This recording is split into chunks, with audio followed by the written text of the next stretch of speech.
Welcome back to Italian for Beginners. Lesson 6. The Italian alphabet is shorter than yours. 21 letters. 5 of the ones you use every day are not officially Italian at all. We'll get to those. First, the 21 that are. Here they all are.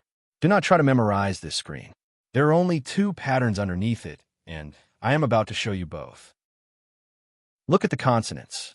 Most are just their own sound with an E on the end, by CI, DGI, pi, TI. The rest wrap the sound in a pair of E's, F, L, ME, N, URA, SE. 2 shapes, and the vowels are simply themselves. Say them with me, 5 at a time. A, B, C, D, E.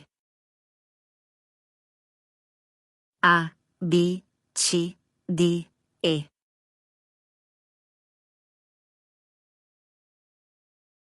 F, G, H, I, L. F, G, H, I, L.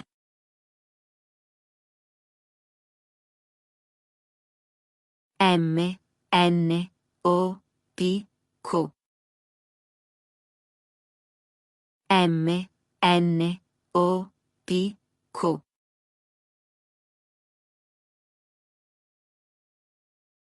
R, S, T, U, V, Z.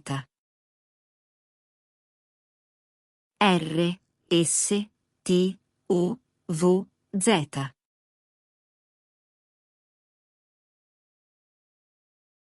One of those deserves a warning. H is called acca, and it is the only letter in Italian that makes no sound whatsoever. You already met it in Lesson 2, working silently to turn C into a hard K in Chiesa. It has a name. It has no voice. H. H. Now the 5 that went missing. J, K, W, X, and Y are not part of the Italian alphabet. They live only inside words Italian borrowed from somewhere else. Italian borrowed plenty, so they still have names. I lunga, K, W, X, Y. I lunga, K, W, X, Y.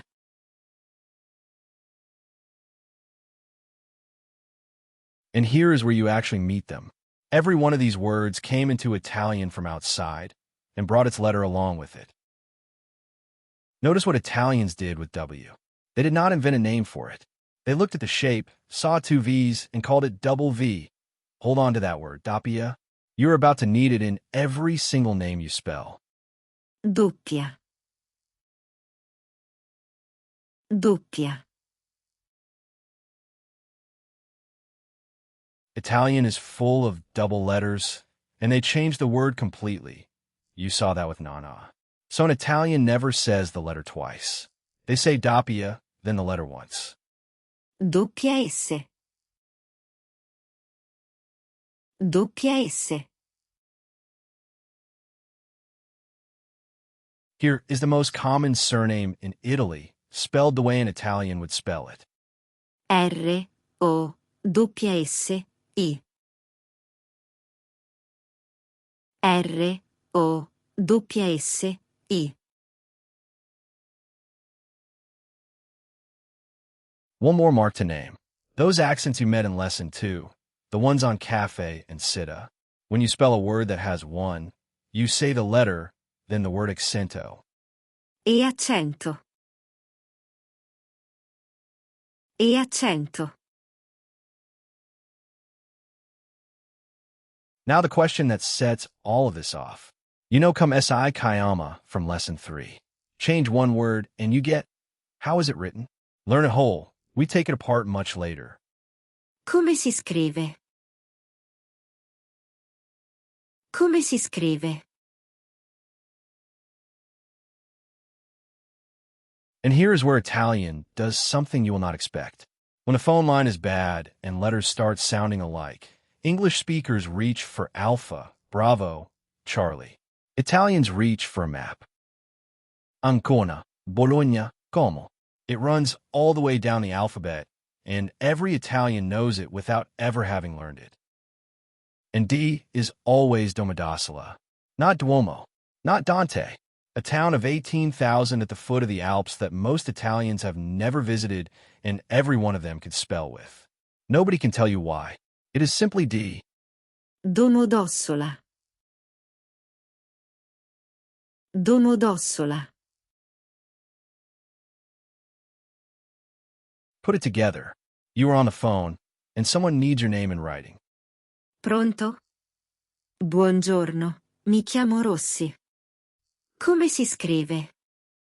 R-O-S-S-I. Grazie. Pronto?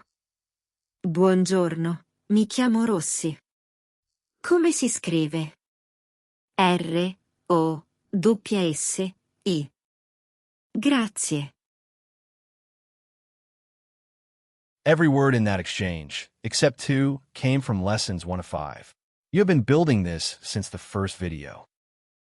Now do it with your own name. Pause the video, say it out loud, letter by letter, and use doppia wherever you have a double. Nobody is listening. That is the point. Quick run through before you go. Say each one with the speaker. These are the 6 people mix up. F, L, M, N, R, S.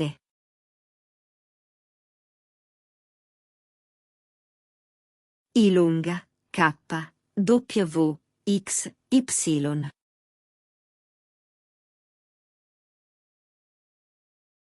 Doppia S. Come si scrive? 21 letters, 5 borrowed ones, and 1 word for doubles. That is enough to hand over your name on a bad phone line, which is one of the first genuinely useful things you can do in a language. And you now know why an Italian says Domodossola instead of delta. That is the end of the first module. Next time we start on verbs, with the most important one in the language, essere, to be. You have been using pieces of it since lesson 3. Now you get all of it. Ci vediamo. Ci vediamo.